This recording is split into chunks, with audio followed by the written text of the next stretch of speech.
जब एक राक्षस से डरकर भागने लगे भगवान श्री कृष्ण। आखिर कौन था वो राक्षस जो भगवान श्री कृष्ण से भी शक्तिशाली था, जिसे देखकर भगवान श्री कृष्ण को भागना पड़ा। आगे बढ़ने से पहले चैनल को सब्सक्राइब अवश्य करें और बेल आइकन जरूर दबाएं ताकि ऐसी ही खास लेटेस्ट अपडेटेड वीडियोस आपको जानने और सुनने को मिलती रहे। जन्म से ब्राह्मण लेकिन कर्म से असुर, अरब के पास यवन देश का रहने वाला, पुराणों में जिसे मलेच्छों का प्रमुख कहा गया है। हम बात कर रहे हैं ऋषि शेषिरायण के पुत्र काल्यवन की। गर्ग गोत्र के ऋषि शेषिरायण त्रिगत राज्य के कुल गुरु थे।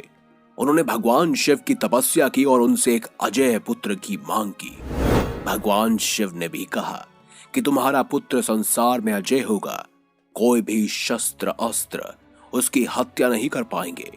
सूर्यवंशी हो या चंद्रवंशी, कोई भी योद्धा उन्हें परास्त नहीं कर पाएगा। महाभारत में काल्यवन का जिक्र मिलता है, जहां वो मगध शासक जरासंध से जा मिला था और जरासंध ने ही कृष्ण के खात्मे के लिए काल्यवन को भेजा था। ऐसी एक स्थिति उत्पन्न हुई जब काल्यवन और भगवान कृष्ण के बीच एक महाद्वंद हुआ। लेकिन ये द्वंद्व होने से पहले ही, ये युद्ध होने से पहले ही खत्म कैसे हो गया, चलिए विस्तार से जानते हैं। काल्यवन और भगवान श्री कृष्ण आमने सामने खड़े थे। काल्यवन ने भगवान श्री कृष्ण को ललकारा, भगवान श्री कृष्ण ने भी बदले में काल्यवन को ललकारा। लेकिन जब काल्यवन अपने अस्त्र शस्त्र लेकर भगवान श्री कृष्ण के पास आया तो भगवान श्री कृष्ण पीठ दिखाकर भागने लगे। काल्यवन पीछे से उन्हें बार बार ललकार रहा था, साथ ही उन्हें भगोड़ा भी कह रहा था क्योंकि वो भाग रहे थे। काल्यवन भी उनके पीछे पीछे दौड़ने लगा। दरअसल इसके पीछे एक खास लीला थी। चलिए अब इस बारे में समझते हैं। श्री कृष्ण लीला करते हुए भाग रहे थे। काल्यवन ये समझ रहा था भगवान श्री कृष्ण को वो अब पकड़ लेगा। इस प्रकार भगवान बहुत दूर तक एक पहाड़ की गुफा में घुस गए और काल्यवन को अपने पास बुलाने लगे। उनके पीछे पीछे काल्यवन भी घुसा। वहां उसने एक दूसरे ही मनुष्य को सोते हुए देखा, लेकिन उसे लगा कि ये भगवान श्री कृष्ण ही हैं जो इस तरह भेष बदलकर छुप गए हैं। काल्यवन ललकार के साथ बोला, देखो तो सही, मुझे मूर्ख बनाकर साधु बाबा बनकर सो रहा है। काल्यवन ने इतना बोलते ही उस सोते हुए व्यक्ति को कसकर एक लात मारी। वह पुरुष बहुत दिनों से वहां सोया हुआ था। पैर की ठोकर लगने से वह तुरंत ही उठ खड़ा हुआ और धीरे से अपनी आंखें खोली।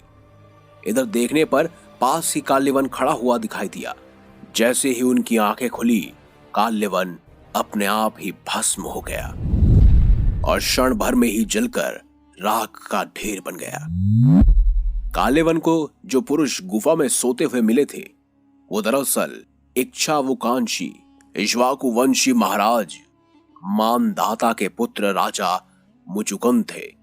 मुचुकुंद जो सदियों से सो रहे थे और कहा जाता है भगवान श्री कृष्ण की लीला की बदौलत ही काल्यवन सिर्फ और सिर्फ उनकी आंखों की दिव्य दृष्टि से ही मर सकता था।